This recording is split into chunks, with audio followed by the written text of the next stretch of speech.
The information in this video has not been fact-checked. Today, I'm going to debate with Ethan on the topic, should abortion be legal? The debate will start with each of us giving a 5-minute opening statement. Then we will have an open dialogue with a hard cap of 55 minutes, and we will close with 5 minutes each for closing statements.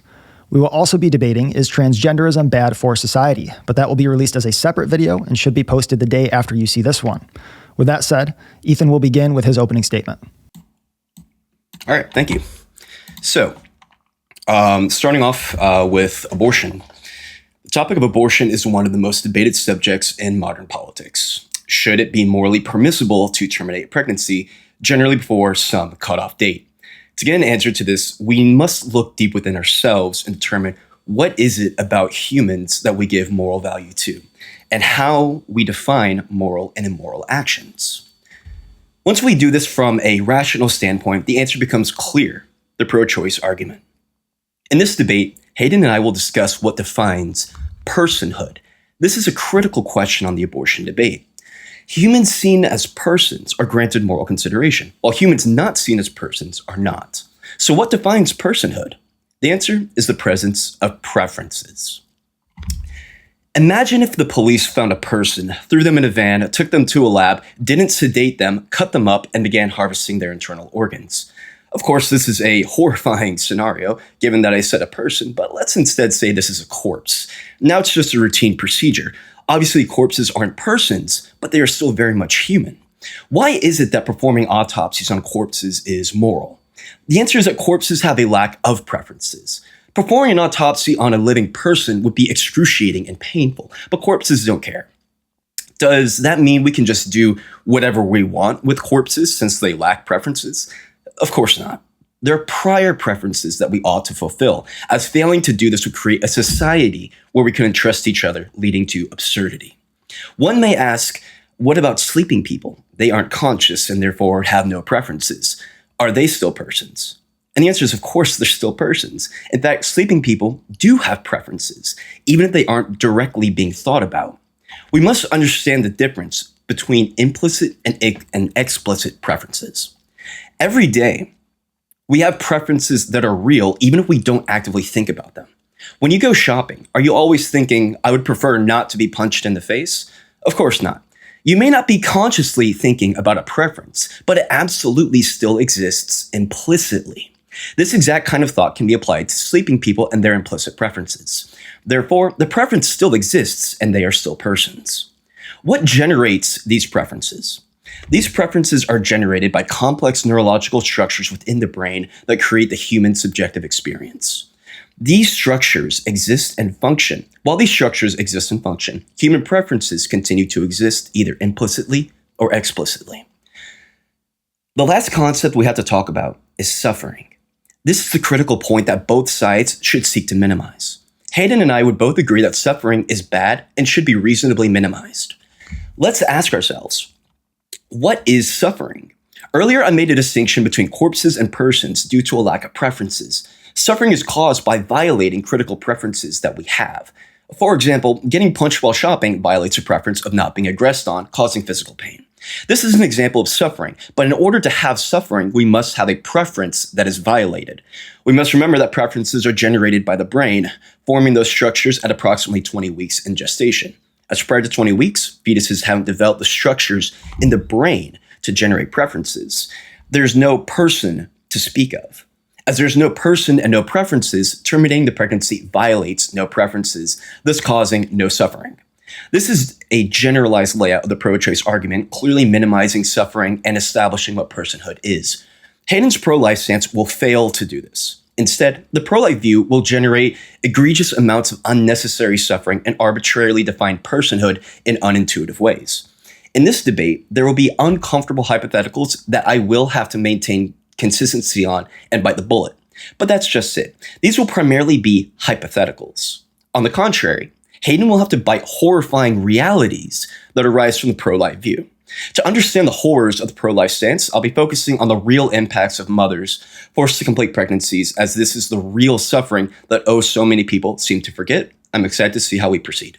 Thank you. Awesome. Thank you for that. I'm going to go ahead and start with my 5 minutes for opening statements. The pro-life position is simple. It should be illegal for everyone to murder anyone. We believe that all human beings should be equally protected from being killed, and that children have a natural right to proportionate care from their parents until adulthood. From the moment of fertilization, the unborn are both human beings and children of their father and mother. The care provided by a pregnant mother to her unborn child is obviously both proportionate and ordinary, since it is the basic care that all humans need to develop. Therefore, killing the unborn child through elective abortion is the unjustified, intentional killing of an innocent human being, which should be legally considered murder. One central question in the abortion debate is, what is a person? In the pro-life view, personhood is not based on what human beings can do, but on what we are, human beings. In contrast, the pro-choice view typically bases personhood on what humans can do, such as deploy consciousness in the future and at some point in the past or present. However, if humans are valued for what they can do, rather than what they are, then why would the definition of person exclude non-human animals who can do the same thing? Adult pigs are far more conscious than healthy newborn human beings. So on what basis could pigs and other non-human animals possibly be denied personhood? Frankly, I think most pro-choicers reason as follows. Good people think that women should be able to get abortions. I'm a good person, so I believe women should be able to get abortions. But they know that stating that belief on its own is indefensible, so they come up with some other justification that seems more palatable, like personhood beginning at consciousness or a woman having a right to bodily autonomy. This sounds like an unfair assumption for me to make until you realize that the very pro-choicers who make personhood arguments almost never actually speak out against the abortions that happen on unborn humans that they themselves consider to be persons. For example, if someone believes the unborn are persons once they have consciousness, which I hear from Dean, Parker, and Destiny is around 20 weeks gestation, then they should be willing to label as murderers the thousands of women who get abortions at 21 weeks or later every year in the US. This would also mean that under the consciousness definition of personhood, the actual number of women who committed homicide in 2024 was not around 2,000, as the FBI data suggests, but from a moral perspective was closer to at the very least 7,000, if not a couple thousand more.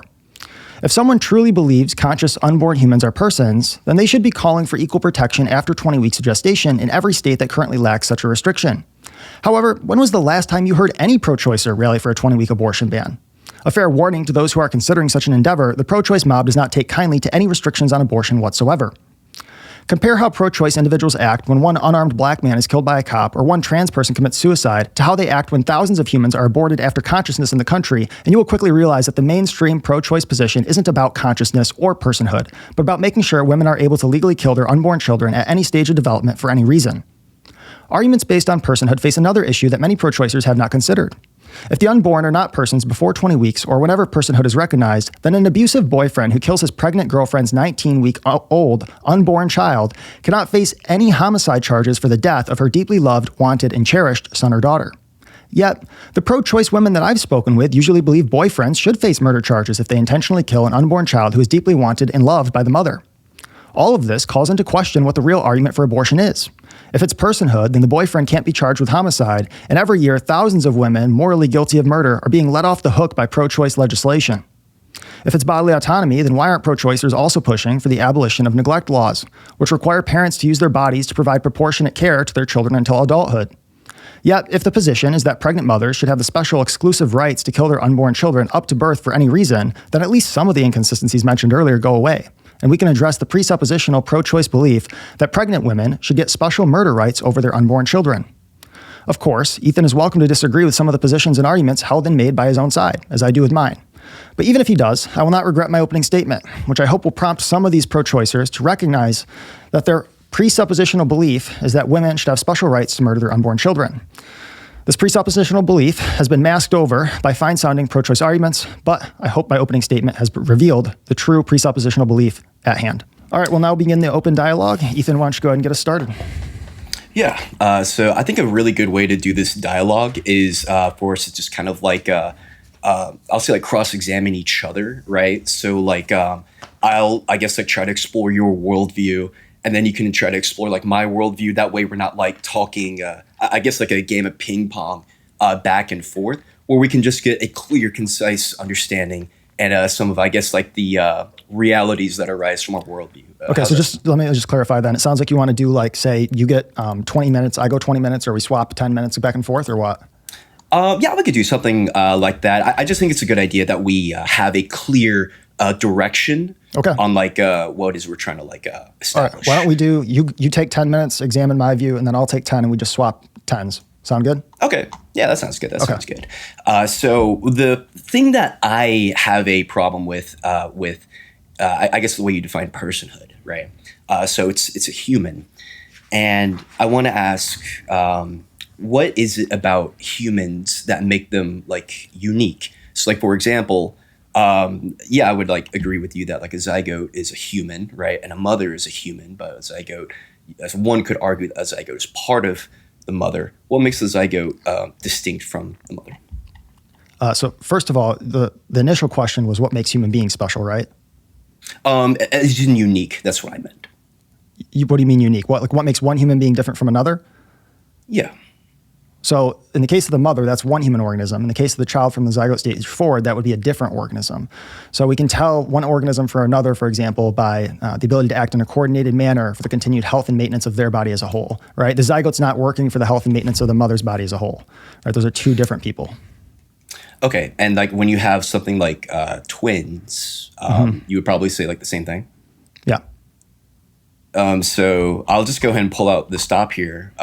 What do you say when people have like conjoined twins? Because with that kind of definition, it sounds like you could have someone like who has the two-headed condition, but then they just be like one person. They share parts of the body, but each of them is still their own organism, though they share some parts that work for the good of each of their bodies.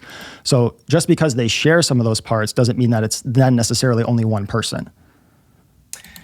So this isn't something that sounds very satisfying, because when I hear that, I'm asking like, what about it is that is different? Because medically they are treated as one person, but like one person who has like duplicate heads. Well, I'm sure you're familiar with like Abby and Brittany Hensel. So just to clarify, I don't think medically they would be treated as one person, because you can have situations with conjoined twins where one of them dies and the other still lives. Correct. And then you can also have situations where that's not the case. Mm-hmm. But even in the case where, say, like one conjoined twin is fully reliant on the other, and the other one dies, and it brings about the death of the second twin, that still doesn't mean that they're one organism. In that case, the organism who died in second in order, right after the first twin died, they died because they were reliant on part of the body of the other person. But it doesn't therefore mean that they weren't an organism. They're just sharing parts of the body. So what confuses me though is how exactly do you distinguish what makes a unique organism? Because their DNA is going to be the exact same. They share the exact same lower torso. They share the same organs, right? I don't understand how you can say that they're parts different. working for the good of the whole. Parts working for the good of the whole. And what makes the whole? What makes the whole? Organic unity. And they're kind of unified in like one thing, right? No, like they share parts of their body, but that doesn't mean that, for example, the case of conjoined twins where one dies and the other still lives, right? You would agree that that's two organisms, right? Yeah, I mean, I would say that they're two organisms, like biologically. I'll say probably. And they're two people, right? Yeah, I would definitely say two people. Okay, so they're two organisms and they're two people. So is the objection just when it's the case of conjoined twins and one dies brings about the other's death, that you think therefore there was just one organism? Is that the correct understanding here? What I'm saying is, I'm not saying if they are or not like two organisms. I'm saying they probably are one organism, but in terms of like persons, I would definitely say that they are like obviously two persons. Okay, so your objection medically they are taken as one entity. Medically, that is absolutely the case. You think that conjoined twins, where if one dies, the other dies, they're taken as only one organism medically? Yes. Okay, what's your basis for thinking that? Because if you go into like any hospital, they'll say, no, there's two patients there. They happen to share parts of their body, but there's two patients and there's two organisms. So like, for example, when you are giving them like medication, right? It's not like you're going to give like two sets of like, let's say you have two people who have like cancer, right? And then like two people are going to need to have two sets of, I don't know, some kind of prescription, right? But they're going to be getting one set of that prescription, not two, right? As we would normally give two persons, but medically they're going to be giving like the one set. I think it would depend on what parts of the body are conjoined and what ailment is being treated.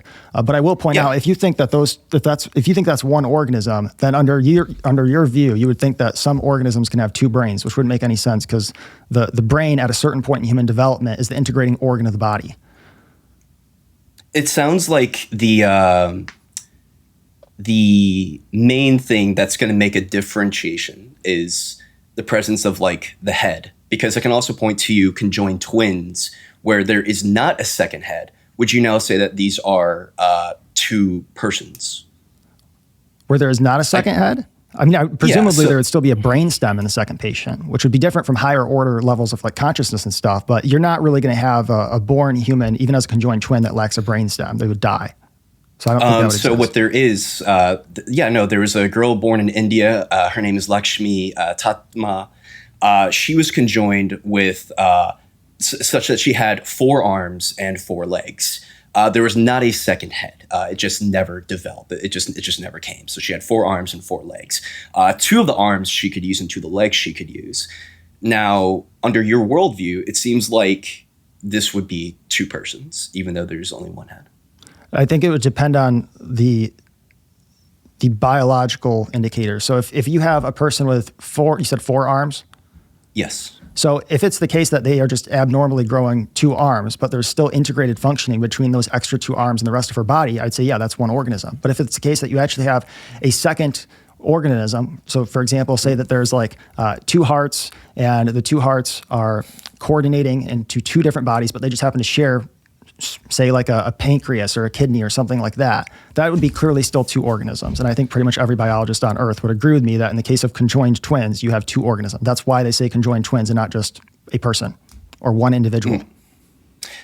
So with the case of this is a scenario where we have a second twin was supposed to, I guess like supposed, where you could say supposed to, split off, but just failed to, and then remain underdeveloped.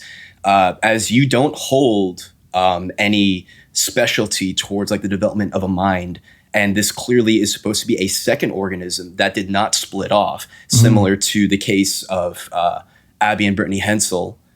I don't understand how you escape this not being like 2 persons. What do you mean? If you have 1 organism and someone's conjoined to them, and the other person is acting in a coordinated manner where the parts are working for the good of the whole, even though they might share some parts, I'd say, yes, there's 2 organisms there. So I'm not really sure what the point is. Okay, so it does sound like that. I don't think an organism requires a brain, right? I think that a human from conception is an organism. Right, and it seems like with that kind of mentality, we would have to have that person be seen as 2 persons who has the 4 arms and the 4 legs. 2 organisms, only if we're not talking about a situation where there's just like a genetic abnormality that causes them to grow like 4 arms instead of 2, right? If there's actually a separate, I'm just trying to clarify. If there's actually a separate individual, and they might share DNA, right? In the case of identical twins, but if there is a separate individual in the sense that you have 2 hearts, and so 1 heart's working for the good of 1 organism, the other for the other, then there'd be 2 organisms there. But I'm not totally sure exactly where you're going with this in relation to abortion, to be honest. The problem is, I think that you have a very arbitrary definition of person, right? And this is why I'm saying it's very, it doesn't seem to make sense. You see, like, you're saying this unity, right? But I'm saying, like, this is like what does this mean, right? So, go ahead. Yeah, my definition of person, like, just straight up, I'm just using the biologist's definition of what an organism is. That's it. It's just human being, human organism. So if we have a human organism that a biologist would tell us, who knows more than both you and me about what would make something an organism, if it says, yes, this is 2 human organisms, or this is 1, that's what I'm going with. I'm just basing it on human being. Yeah. So then again, going back to our 4-armed, 4-legged person, we have a person who was splitting into 2 quote unquote organisms, right? And then that failed to complete. From this, I know you're saying like working for the good of the whole, but even then though, it's like, I don't necessarily understand like what that is going to entail, right? So like this person is able to like get them the arms surgically removed, but there's still individual, it was still like an individual organism in the sense of like it was branching off but failed to do it completely, right? It just seems like a strange, arbitrary definition. Okay. I don't think that it is, but if you think it is, I guess you're welcome to hold that. I don't know what more to say. I mean, if the 4 arms and the 4 legs are working for the good of the individual who also has the heart and the brain, I don't think you'd classify that as a second organism. Now, in contrast, if you have conjoined twins where it's like they share kidneys or something like that, and they have 2 hearts, say one of them even lacks higher order brain function, so they don't have consciousness, but they do have a brain stem, right? In that case, I think there's obviously 2 organisms.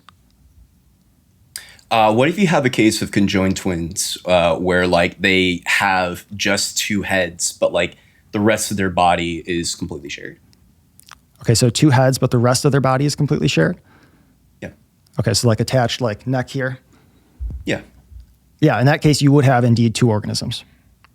So it seems like the additional organism is the presence of the mind. It's not. Can I tell you why I said I know that would be two different organisms there? It's because at a certain point in human development, the brain becomes the integrating organ of the body. Now, that doesn't mean that I'm valuing people based on their consciousness or based on a continuity of mental experience or anything like that. It's just that if you tell me, hey, we have conjoined twins where there's two different brains, I know by definition that has to be two different organisms, not because having a brain is what makes someone an organism, but because there's a certain point in human development where if you don't have a brain, including like brainstem when I say that, not just higher order brain functions, but if you don't have a brainstem, you're dead. You're not going to survive. But what if we have a situation where just like... to clarify, that's 11 minutes, so I think I would probably switch to my time here, but you can ask one more question before we switch. Oh, okay. Yeah. So what if you have a situation where that second head could be removed and like the rest of the body would be fine? And the rest of the body would be fine? Yeah. What do you mean by that? So you said that if you don't have a brain stem, you're dead. But this is a I don't know. After a certain point in development, right? So like a zygote doesn't have a brain stem, but they're alive. But if you have like a born person and they lack a brain stem, they aren't going to survive. Yeah. Okay. You can go and go. Okay. I want to start with, do you think that a boyfriend should be charged with homicide if he gives his 19 weeks pregnant girlfriend, or just to clarify, in your opening statement, what weeks did you say you'd cut it off at? 20. Okay, that's what I thought. Yep. So do you think a boyfriend should be charged with homicide if he gives his 19 weeks pregnant girlfriend abortifacient drugs in her pancakes against her knowledge to kill her unborn child, whom she loved, wanted, cherished, had already named, bought baby clothes for, and decorated an entire room for? Homicide, no, but something like possibly on like a similar like level, I would say sure. Okay, so she goes. So what do you mean similar level? I mean, really, the only charge you can make there is giving someone drugs against their consent, but that's about all. If you're neglecting the personhood of the child. Yeah. So are we talking about within the laws that we have now, or like laws where I would say like, hey, we should have this be a law? Well, why should we add a law if there's no person there? And so there's a clear violation of the woman's autonomy and what it is that she's trying to do, and I think that we can make a law based on that. No, but the law's already on the books. You can't give someone drugs apart from their consent. That's the law he's breaking. What's the need for an additional law? In the same way where like when we have these, there's like severities to these, right? That's what I would argue. So like, what is going to be like the repercussion of it? There are obviously like aggravating situations, aggravating like standards. And that's something that absolutely could be applicable to this such that it's like escalated, right? So like if I just like punch a person in the face, like totally like unprovoked, that's going to be totally different than like if someone agitates me and then I punch them in the face. It's still punching them in the face, but there's aggravating standards. Okay, so just to clarify, girlfriend goes to the police station, is crying out for justice for the murder of her dead unborn child that she loved, had decorated an entire room for, bought embroidered baby clothes with the child's name on them. You say she's deluded, she's delusional, that's not a person, she has nothing to mourn? Wholly begging the question, Batman. You could argue that what she is doing is she's mourning the future person that she wanted to have. And when she says no, he killed. And when she says no, he killed my baby. She's deluded. Oh no, yeah. You're definitely like he's definitely killing the baby. That's accurate. I wouldn't say that he's killing a person. Okay, so she says he killed my daughter Olivia. She says that to the cop. Is she deluded or she's justified? I would say that it's not delusion in the sense of like she's like mourning that the loss of like what she thought she was gonna have. But like nah, Olivia, the daughter, the person never existed. But like when I call her like delusional, no, but if she showed up to the police station and she said, "Hey, someone threw dirt in my grass and it killed some grass that's non-sentient," and she's crying about it and calling for justice for it, everyone would look at her and say she's silly. But in this case, where we also have a non-sentient being that was killed, you're saying no, she's not deluded. Yeah, because she's mourning what she thought she was going to have. Okay, but if she says, no, I'm actually mourning the daughter that I did have that was a person, you would just say then she's deluded because she thinks it's a person. Yeah, if she thinks if she's establishing it is a person, I would say like, sorry, it wasn't a person yet. Okay. And so this is according to the CDC abortion surveillance report, there were at least 4,896 abortions at 21 weeks or later in 2022. This does not include data from all states, since some states don't report their abortions to the CDC, so the real number is probably higher. Would you support a ban on abortion at 21 weeks or later so that the thousands of mothers who kill their conscious unborn children every year are not protected under law by pro-choice legislation?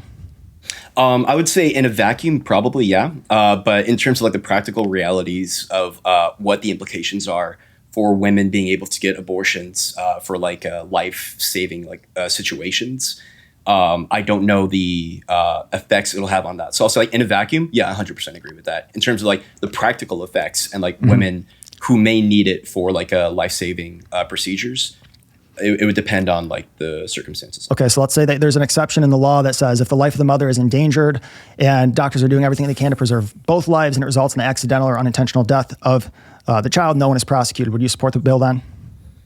Yeah. Okay, gotcha. And so right now, I just want to clarify, have you called for any restrictions on abortion in states where it's currently legal to kill unborn conscious children? No, it doesn't seem to really be a huge... I guess like a thing brought up. No. Okay, so it's not a huge issue that there's at least about 5,000, probably closer to 10,000 unborn conscious children in the U.S. who are being murdered by their mothers. I think a bigger issue at hand is preventing abortions, and then I can go into the stats and what happens when we prevent abortions, but I think that's a bigger issue at hand. Okay. So just to clarify, though, is it not the case that you could try to combat both within your view? I disagree with your view, but wouldn't it be the case that you could simultaneously, while saying that you want abortion up to 20 weeks, say that abortions after 20 weeks are absolutely murder, and it's insane that we're neglecting thousands of what you would, in your own view, consider to be murders in the U.S.? And also, I would like to know, after 21 weeks, I guess, why don't you answer the first question, then I'll ask the second. Restate the first question again, please. Yeah. Couldn't you simultaneously argue that you want abortion to be legal up to 20 weeks while also saying after 20 weeks, it's murder? Yeah, that could be done. Yeah. Okay. Yeah, you could walk and chew gum at the same time. And so you mentioned life-threatening complications to the mother. Can you list me a single example where at 21 weeks or later, it would be necessary to kill the child in utero and deliver them dead rather than simply delivering them alive, with the unfortunate consequence that we may not have the technology to keep them alive? Yeah, I wouldn't be able to give like a specific example of that, but it doesn't mean that doesn't happen. Well, I can tell you right now, as far as I'm aware, and I've done a lot of research on this, there is no situation at 21 weeks or later where it's necessary to kill the child in utero and deliver them dead rather than simply delivering them alive by something like C-section.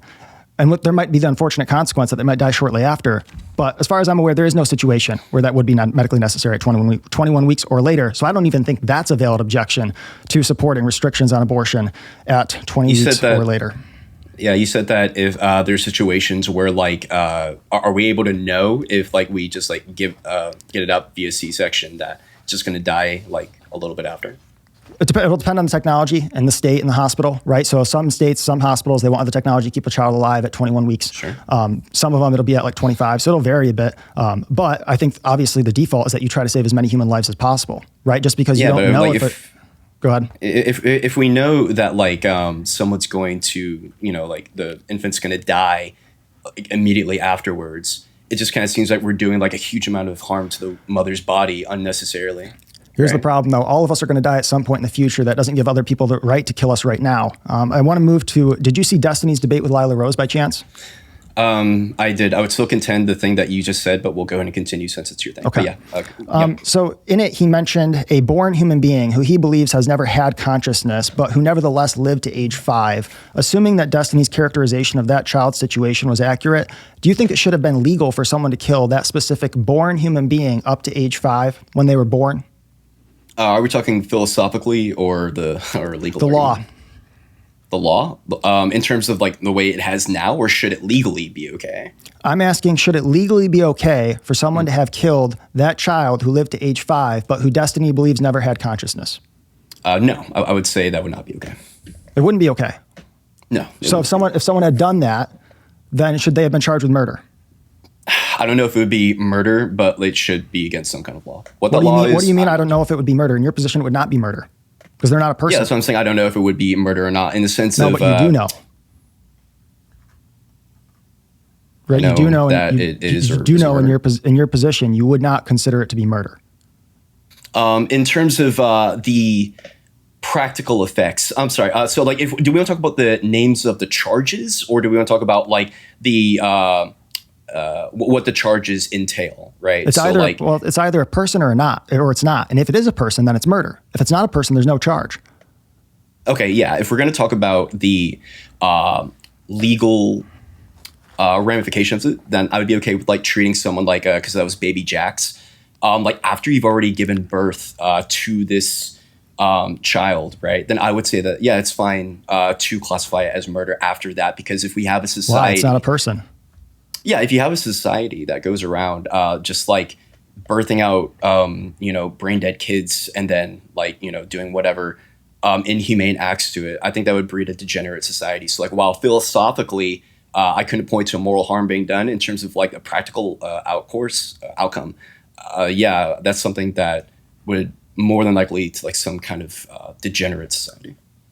Okay. So it's like purely consequential. That was my 10 minutes. So I'll turn it back to you for 10. Okay, cool. So I'll just go through a few fun hypotheticals. Awesome. First off, so typically with things that we have personhood, we try to avoid giving persons dehumanizing, I'll say like names. Would you be in favor of giving zygotes they, them pronouns, as zygotes in your view are persons and should not be called it, as it is dehumanizing? Giving zygotes they, them pronouns, it's one person. Yeah, but like you can use they, them as a gender neutral term. I can give that as an example if you would like. I would probably just say like his or her, but I mean, if you're not referring it in the sense of like gender ideology, but just referring to like the zygote as a person in the sense of language, I mean, yeah, I obviously believe that zygotes should be referred to using personal language. Okay, so then like in the future, will you be addressing zygotes as like they, them? Or his, her? I mean, they, them is probably the most straightforward one. For example, I think the easiest like they, them one would be someone just robbed a store, they're wearing a hoodie, right? That's a single person, gender neutral. In the future, will you be referring to zygotes with they, them?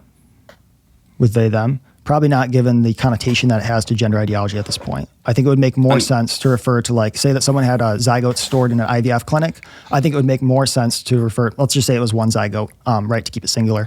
I think it would make more sense to refer to the zygote as he or she rather than they. So I'd say like he or she is currently stuck in a freezer. If I say someone robbed a store, they're wearing a hoodie, is that grammatically incorrect? No. So I guess that's a good point. So I could probably also say they are currently stuck in a freezer, right? They are currently frozen in time. They are currently frozen in time. That would be an accurate use of language. Okay, cool. Next up with the IUD murderer question. I've seen you talk about this before, but I noticed that you never gave a definitive answer. So women who engage in recreational sex while using IUDs, in your view, are these women reckless, potentially murderers? So it's actually very complicated. I think I did give it a definitive answer. If you want me to go through, I can, but it might take a bit of your time. So as far as whether they're murderers, you want under the law or under the biblical definition? Because those would be two a little bit different things. We could go under the law. Okay. So under the law right now, there's no state with an equal protection bill. So the answer is obviously no at this point. Yeah. Okay. Sorry. Let me rephrase. Under your moral framework, which I know you being a Christian, I think you said you're a Calvinist, that is your stance. So under Hayden's worldview, these women are murderers. Is that correct? It depends. The answer is it depends, because it depends on intent. It depends on if there is an actual death or not, right? If there's no actual death, then all you could have would be reckless endangerment.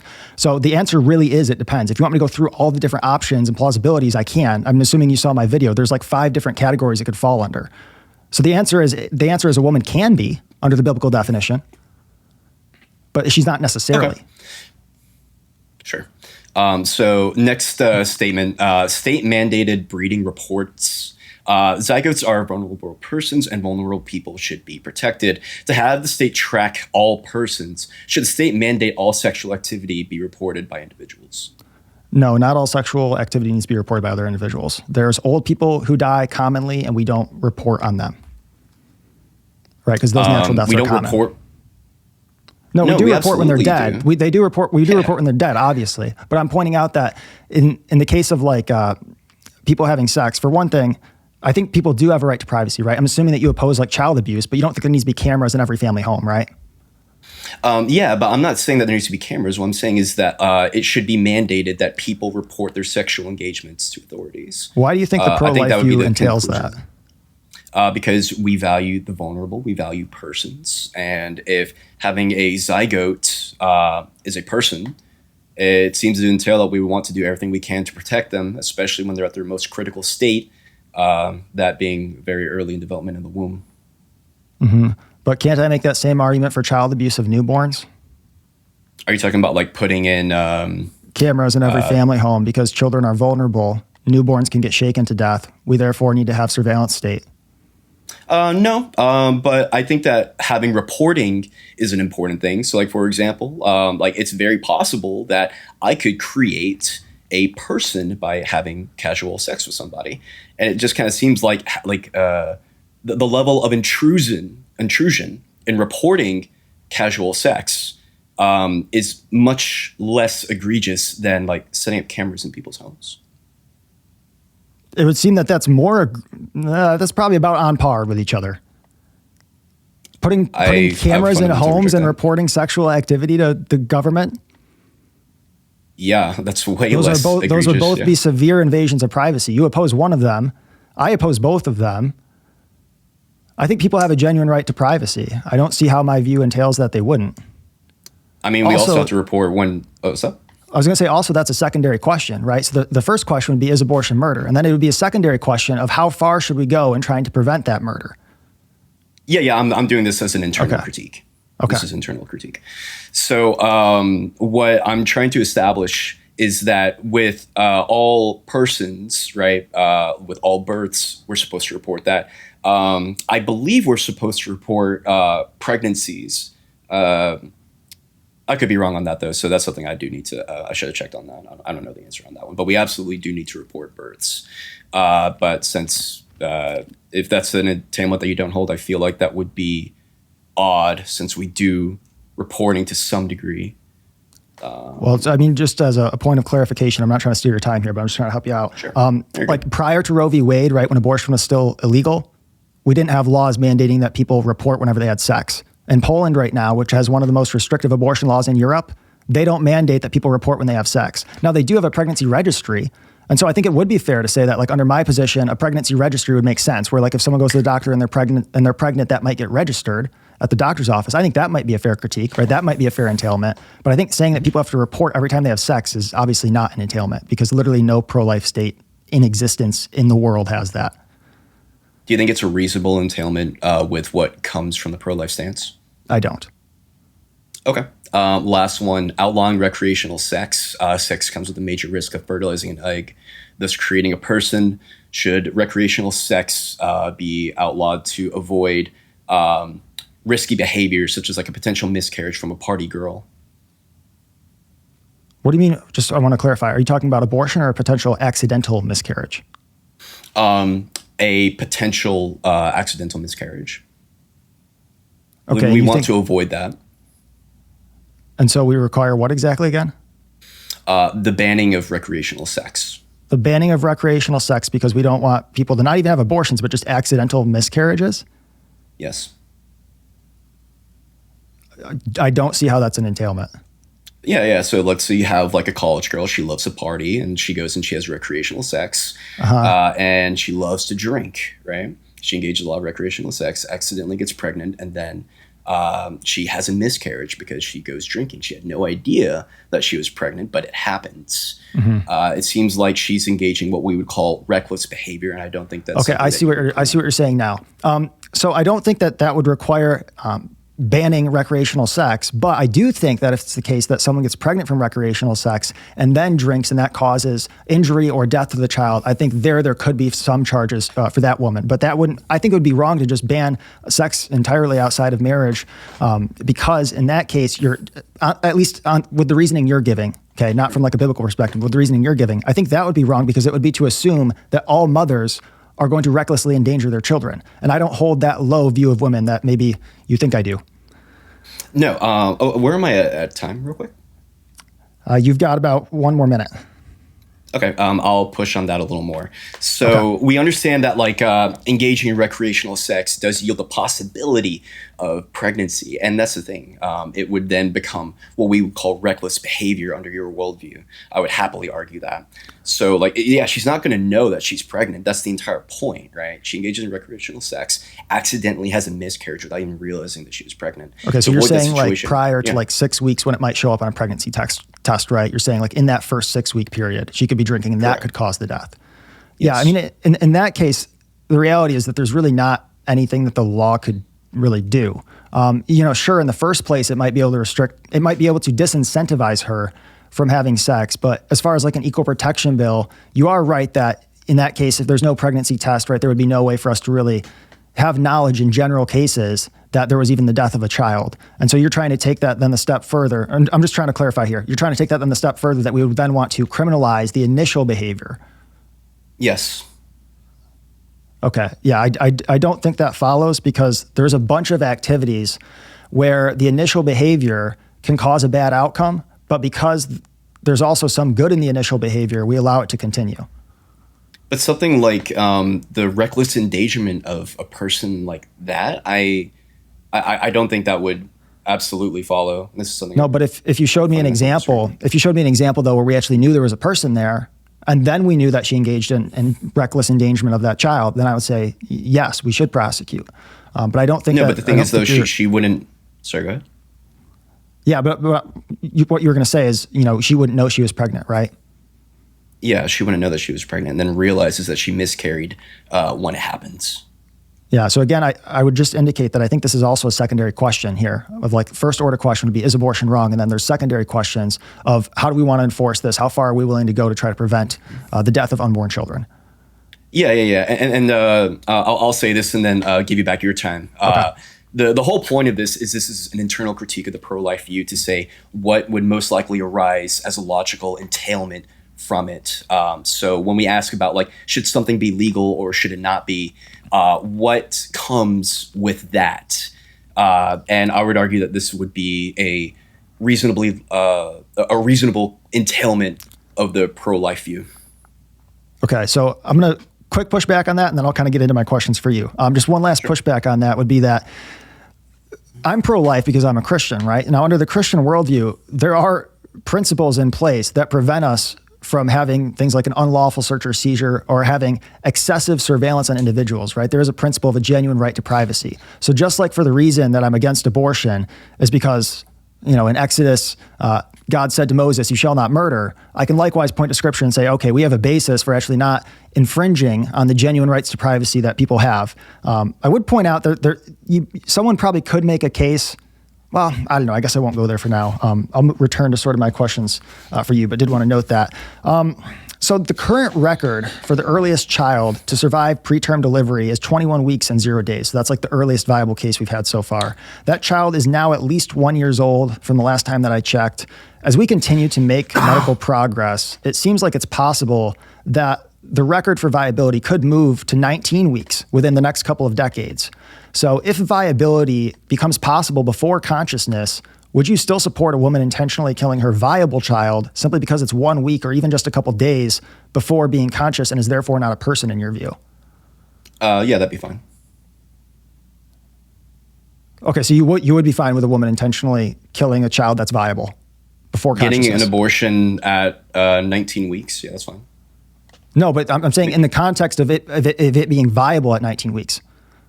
Yeah, in the sense of like, sorry, again, do we want to, actually my answer to this would still be the same. But yeah, I would say if she wants to get an abortion at that time, yeah. Okay, sure. So we've got a child that can survive outside of the womb at that point, could continue to live a long and healthy life. You say 19 weeks, it's not conscious. So even though it could survive, we could just take it out of the mother's body and allow it to survive outside of her body. No, she still has a right to kill it. Well, when we say take it outside the mother's body, first off, we have to look at like what would the impacts of the woman be. Let's assume can we assume C-section for that? Yeah, sure. Okay. And if we're going to do that, that's still going to have long-term effects on the mother versus like alternative methods. So yeah, I'd be okay with terminating it for the health of the mother. Okay, but you do realize the child's got to come out somehow, right? And so I'm just arguing for delivering it alive rather than dead. Yeah, sure, but then there's no there's no suffering that's happening, right? My stance is something that is hinging on the minimizing of suffering while still creating a society that is not like also like degenerate, right? So this is why like going back on like the baby Jack's example, like I would say like no, you can't like go kill baby Jack's after he's born, but something like this, it's like sure. No, but here we have someone who is like baby Jack's, not conscious, can survive, and actually will be conscious, and yet you're saying no, you can kill it, and so that would seem to be a contradiction from your answer to baby Jack's, wouldn't it? In terms, if like purely philosophically, yes. In terms of like a legal reality, I think that once you give the birth, then that's a totally different story. Just like axiomatically. No, but in the case of the woman with the child that's viable, right? The child is coming out of her either way. So the question is, why would it be okay? Like, there's no longer an infringement on bodily autonomy, and so you're actually just going fully consistent with. She can just kill it because it's not a person. Are you saying it's already been removed? Or no, like I'm saying you can remove it dead, or you can kill it by injecting it with like something like digoxin in the womb and kill it and then deliver it dead, or you can not inject it with digoxin and deliver it alive, and then we can keep it alive. I'm saying, why would you actually say that it's okay for her to kill that viable child? It is consistent with your view because it's not a person, but I'm just saying that seems, I think most people would say that's insane. No, so what I would be in favor of is being able to do it in like the safest way that whatever method is possible, right? The way that's not going to impact the mother long term, or at least as least amount as we can. In terms of stopping the infant from continuing to like live, I'd say like after it's already been like if we're able. How do I put it? Okay, I know how to phrase this. If the method of delivering it can be done in a way such that the mother is not impacted negatively long term, and we can sustain it, then like yeah, sure, that's probably fine to do. Probably. No, but if she says she doesn't want the child to go into another home, and so she actually wants to kill the child, we're talking about a right to kill here. She says I have a right to kill the child because it's not a person. Does she have that right? Yeah, I would say she does. Yeah, I would say she does then, yeah. Okay. Why would your definition of personhood exclude non-human animals who are also conscious, have feelings, experience pleasure, pain, sadness, and joy? Yeah, so what I value are types of an animal that we can form social contracts with. And so this is obviously going to currently only include humans. So are there some humans, though, that we can't really form social contracts with due to a lack of ability to communicate? There are, but there are also things that can happen to humans who are fully functioning, and then they lose that ability to do that, such as like, I don't know, some traumatic accident to the brain. And I think if we were to have a society such that anyone could be on the table for not having equal protections, then it would, I would argue, lead to some kind of absurdity. So we have to protect all types of an animal that can form social contracts. Okay, and the basis for excluding the animals from social contracts is simply that you can't communicate with them? Yeah, we can't form a social contract with them. Okay, so humans in another area of the world, let's say we discover a remote tribe, we're just unable to figure out a way to communicate them. Does that then give us permission to genocide them?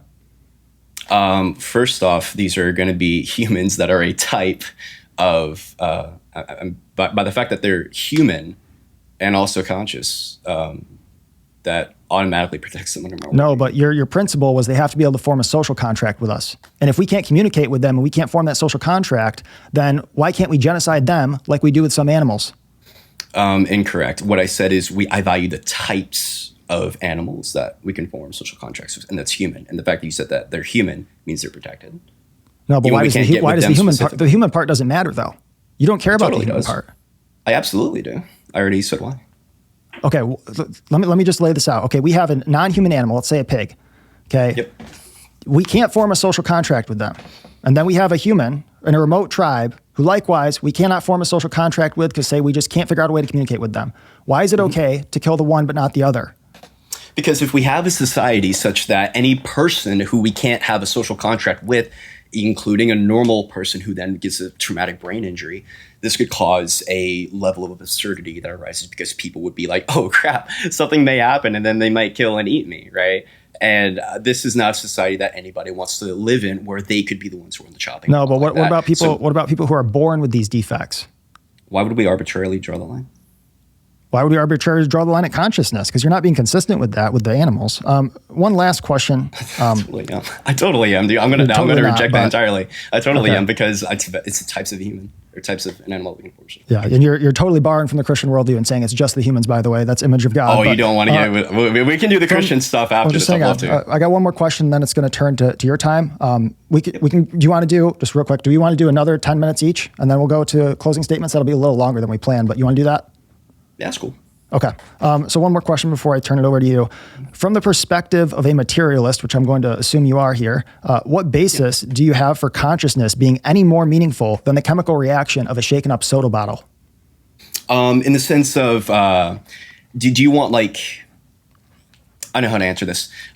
There's no objective thing. It's just a thing that I axiomatically value. So I would agree with the statement that consciousness is just a series of chemical reactions, but I would say these are a series of chemical reactions that I hold axiomatic value to.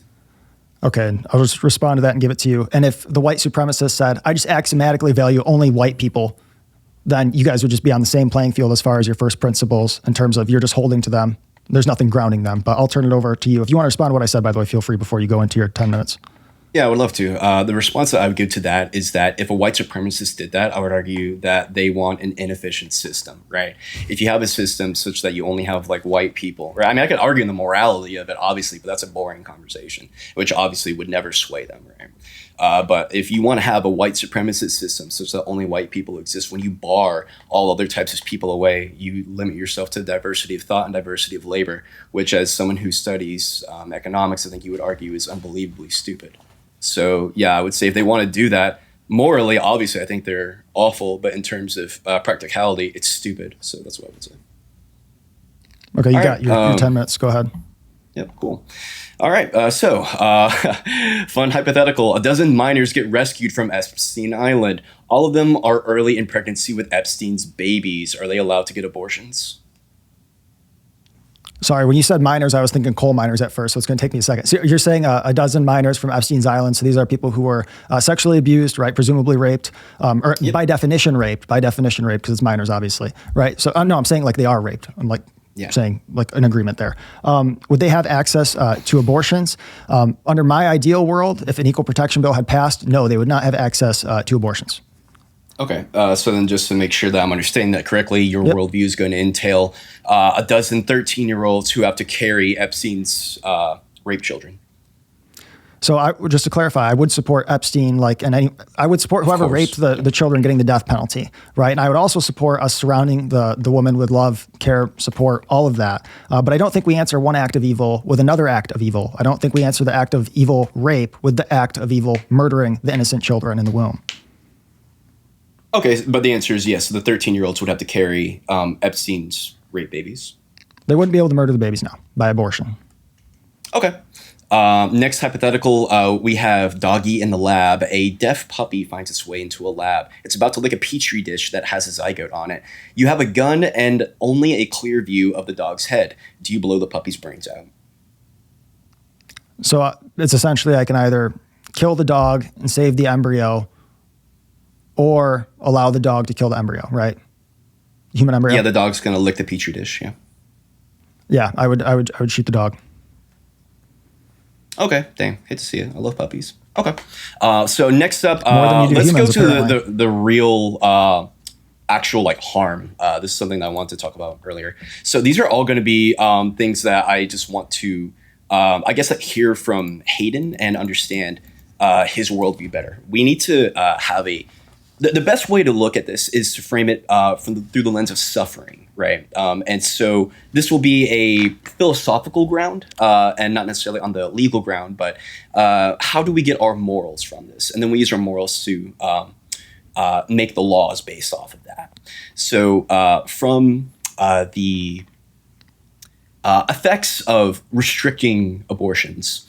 We have a study where 14 states, after the Dobbs abortion restrictions, we found that more babies were killed, died after childbirth, about 478 extra infant deaths across states that had abortion restrictions after Dobbs. Now, to make sure that this is clearly understood, these are going to be babies that were killed after this sentience, right? Hayden, between having a zygote die and let's say like a 1 month old die, which would you rather have? Between having a zygote die and a 1 month, when you say 1 month, I'm assuming you're saying born, right? Correct, yeah. Which would I rather have die?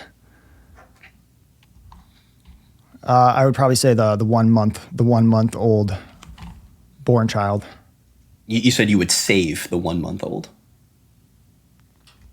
I'm trying to think. So are we saying like I can only save one, like the zygote or the 1 month old born child? The other person's going to die. Which Correct. would I save?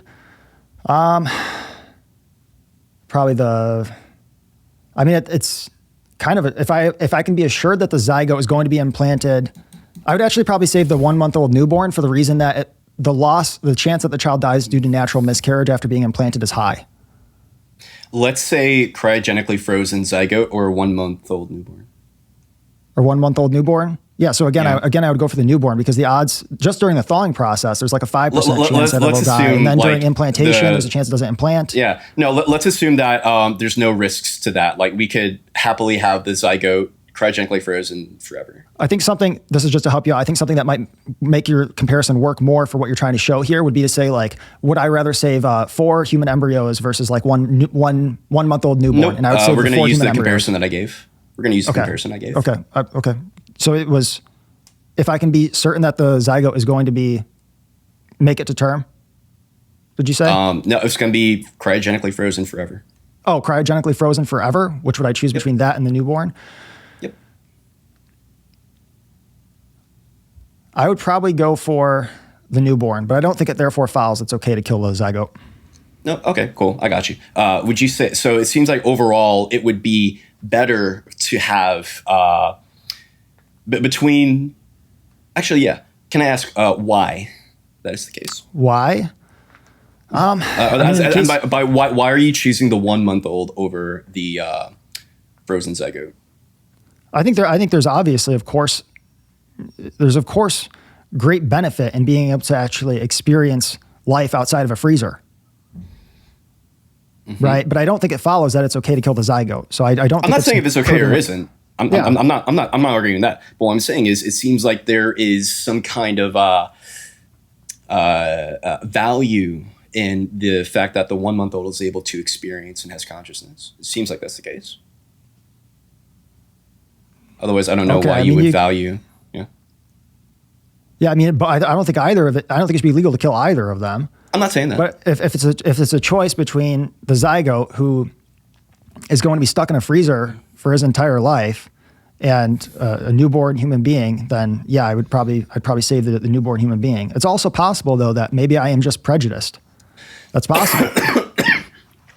Okay, but you acknowledge that a zygote doesn't have preferences, right? That's correct. Okay, cool. So then, do you have a definition of suffering? Definition of suffering? Not off the top of my head, no. Would you agree with the definition of suffering I gave, such as the violation of preferences? No, definitely not. Definitely not. I think there's so many problems with that definition. Do you want me to get into them? Sure. Okay, so if someone has a preference to, we'll get into this later, but if someone has the preference to have a penile preserving vaginoplasty, I think it would be wrong to go along with that preference. How is that suffering? So I think violating that preference and not giving them that procedure would be doing them the greatest good. Actually, we'll get to that when we talk about the trans shit. Okay. So next thing I want to next point. So restricting abortion increases harm to mothers. Areas affected by TRAP laws. Pregnant women had 11 to 16% more cases of hypertensive disorders. So that means dangerously high blood pressure from pregnancies such as preeclampsia and maternal mortality were 2 to 3 times higher for these women as well. Do you think that is do you accept those realities?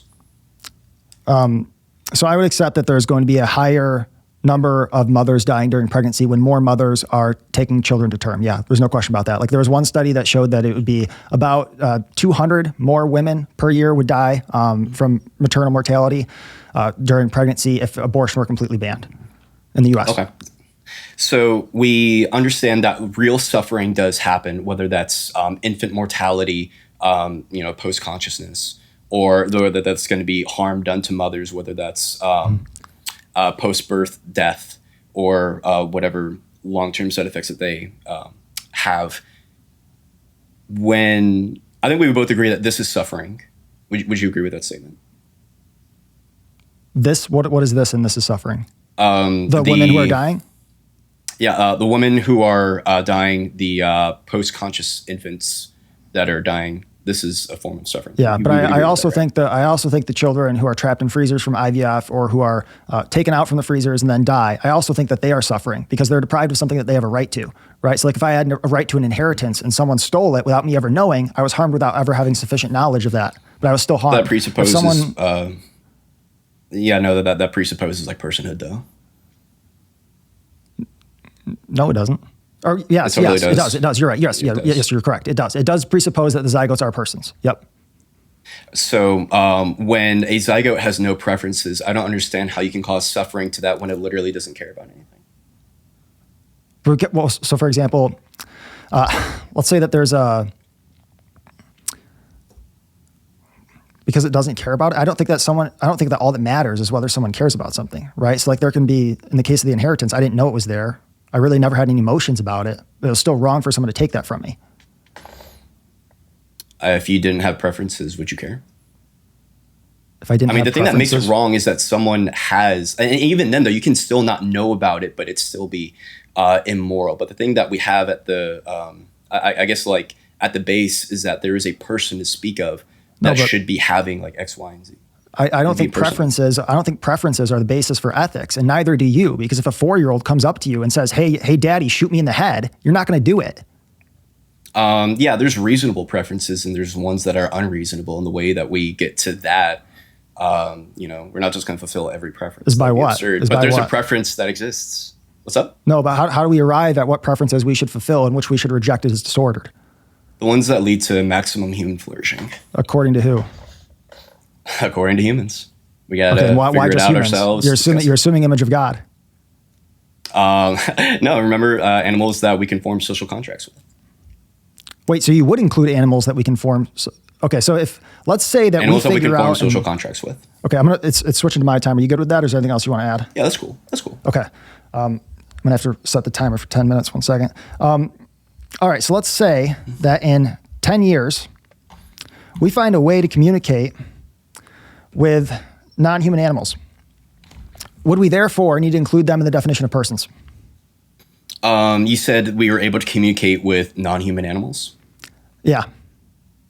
What are we able to communicate with them? Let's say that they can communicate that they don't like it when we shoot them in the head and eat them for food. Let's just say that we can make that assumption.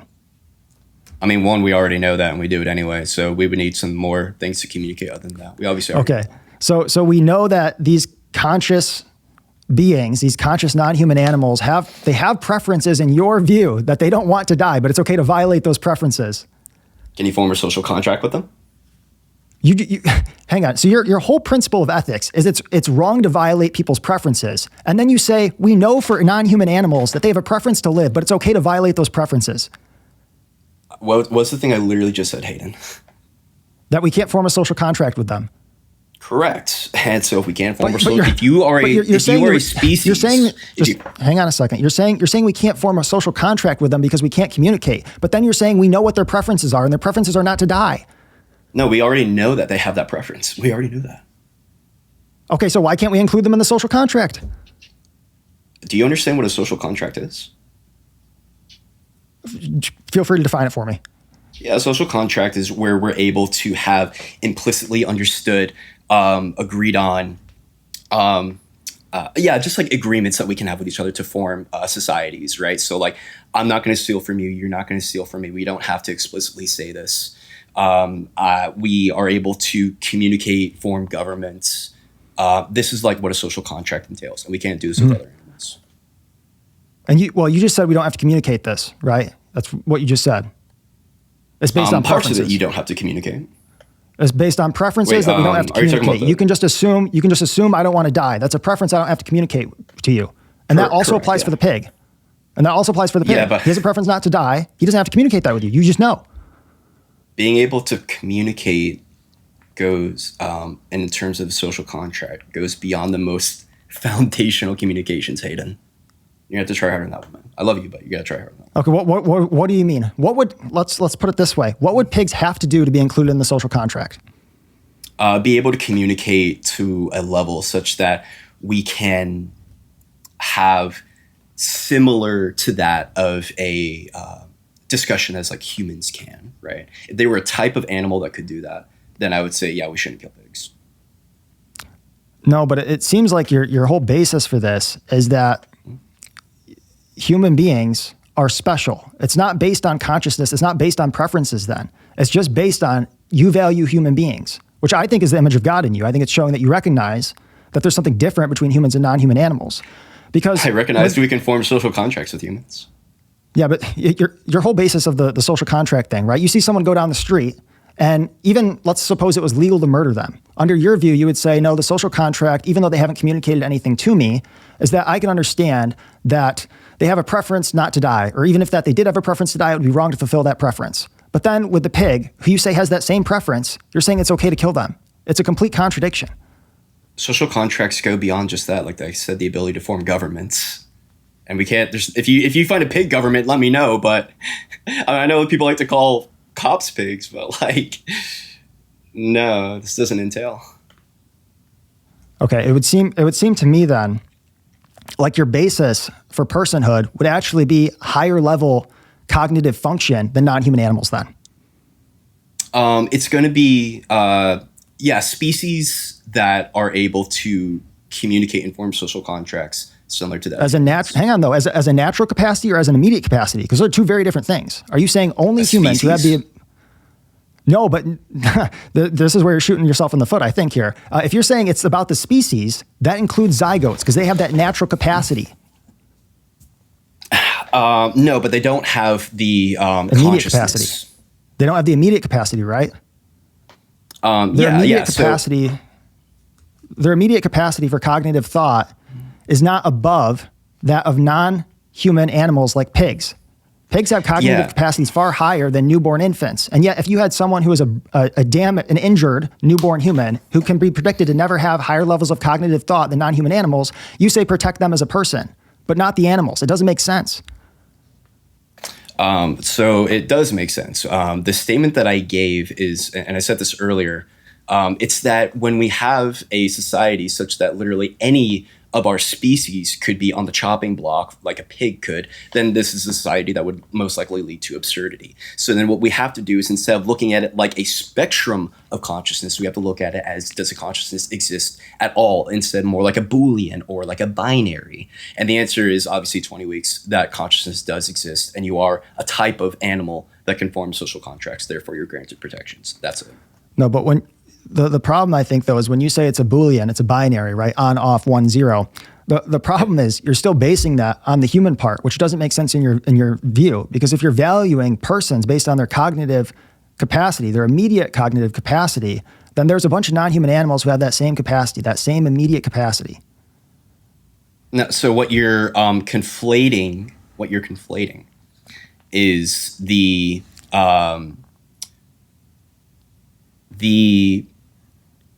how do I put it? I don't even know if it's necessarily conflation, but it's just really, all I can do is just keep on restating what I've already said. And it's that humans are a type of species that we can form social contracts with.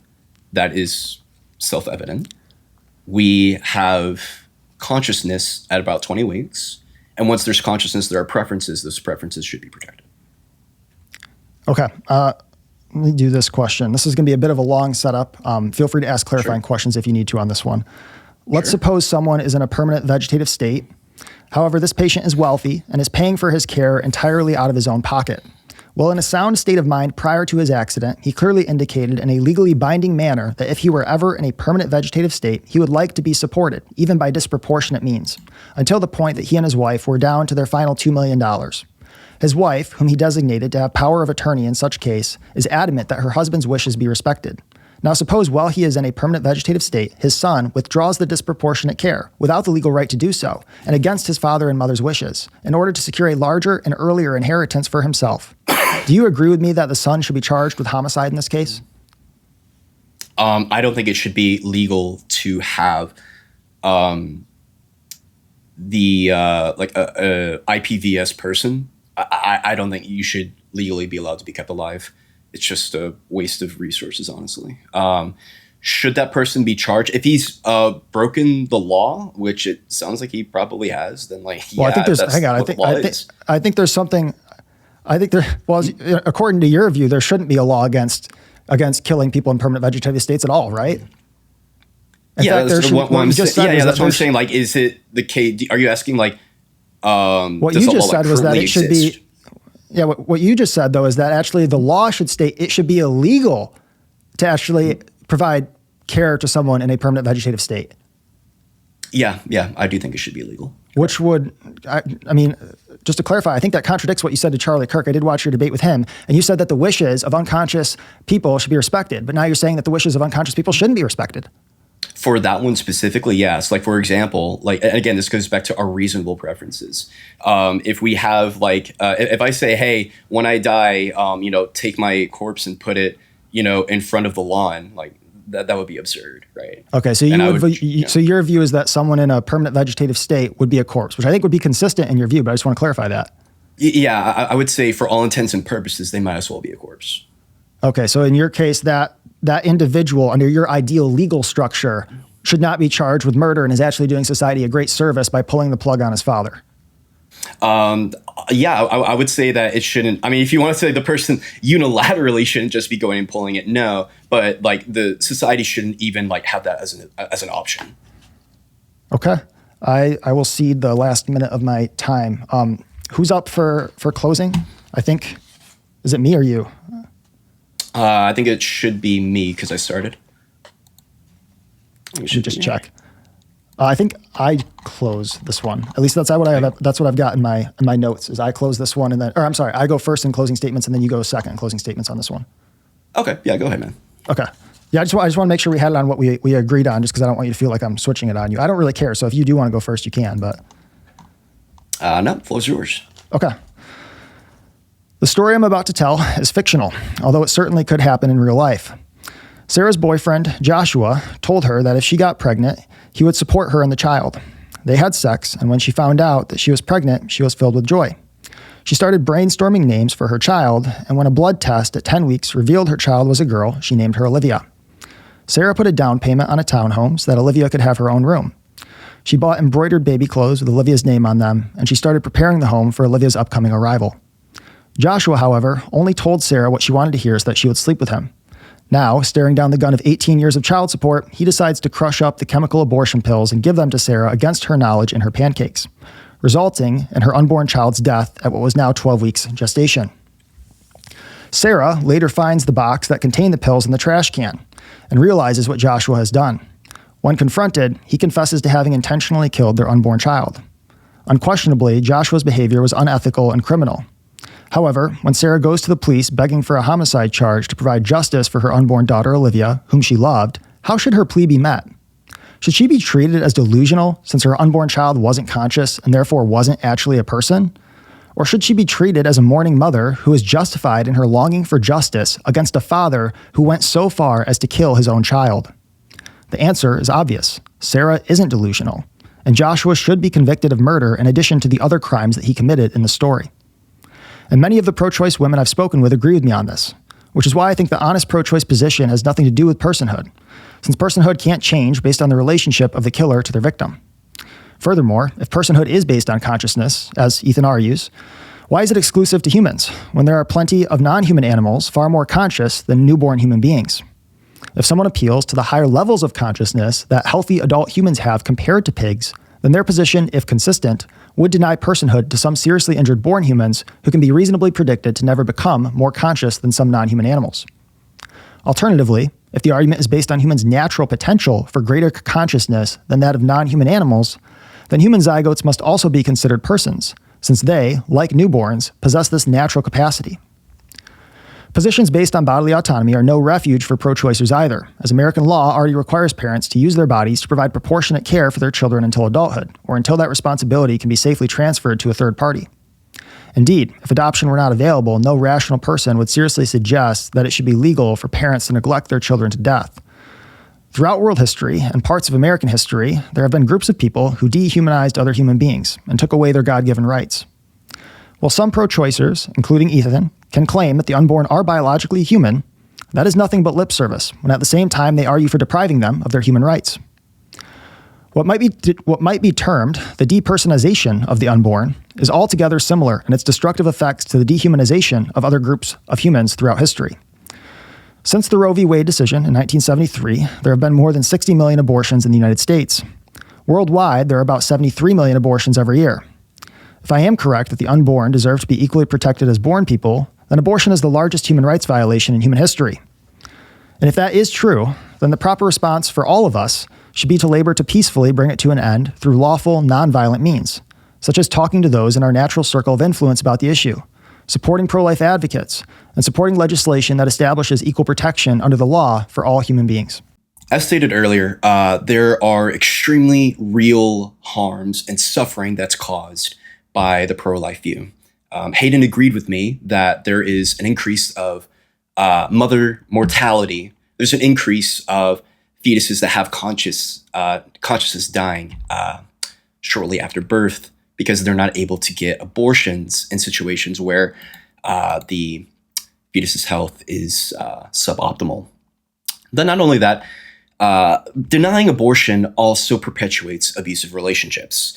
There are multiple studies that I wish I'd gotten into, but I got caught up on hypotheticals. I'm going to shotgun a few of the realities without going in depth on them, as these are the closing statements. But women denied abortions were 56% more likely to end up or stay in abusive relationships. 1,300 girls 14 or younger get abortions every year. Imagine a girl who is 14 years old and needing to get an abortion. We did the Epstein Island example, and that was only 12. Imagine that, but 1,300. The idea of making these girls carry these to term is absurd when this causes real suffering. Real preferences are being violated. Hayden agreed with me that zygotes don't have any forms of preferences. And this is because the zygotes don't have the ability to form the conscious experience. Hayden has stated that it seems like an arbitrary distinction that we seem to value humans over other animals. But as stated multiple times, this is because we're able to form social contracts with each other, and forming social contracts creates inherent utility and value. This is why the pig conscious argument just doesn't work. And the next thing that I do want to end on is the answer becomes so clear when we look at defining what makes a unique organism. When I gave the example of the two girls, Abby and Brittany Hensel, who are conjoined twins, we have a single body but with two heads. But when we have a scenario where conjoined twins happen, but there are not the two heads, well, now it's one person, but they just have multiple body parts. But the distinction here, we have to ask, what is the difference here? And the difference is the presence of the mind. The difference is the presence of the mind. Once we have a second head, a second brain, a second set of preferences, now we have established a second person. Without that second set of preferences, we have no other person. It becomes obvious if we can have one body but two heads, and then we have two persons from that. It seems very intuitive that we have two persons. Therefore, personhood comes from having a mind. Prior to 20 weeks, a fetus has no mind. Therefore, it should be fine, generally speaking, to terminate an abortion 20 weeks or prior. With that, I will conclude my statement. I believe that my statement, that my position minimizes suffering and the real atrocities I gave earlier, whereas Hayden's nearly maximizes it. That's my position. Thank you. Awesome. Thank you so much, Ethan. If anyone wants to follow you, where can they find you? Yeah, you can find me on all social media platforms. I'm officially Ethan. If you enjoyed this video, consider supporting my channel by shopping my merch or supporting me directly through my website, which should be linked in the description. You can also follow me on social media and subscribe on podcast platforms like Spotify and Apple Podcasts to stay updated with new content.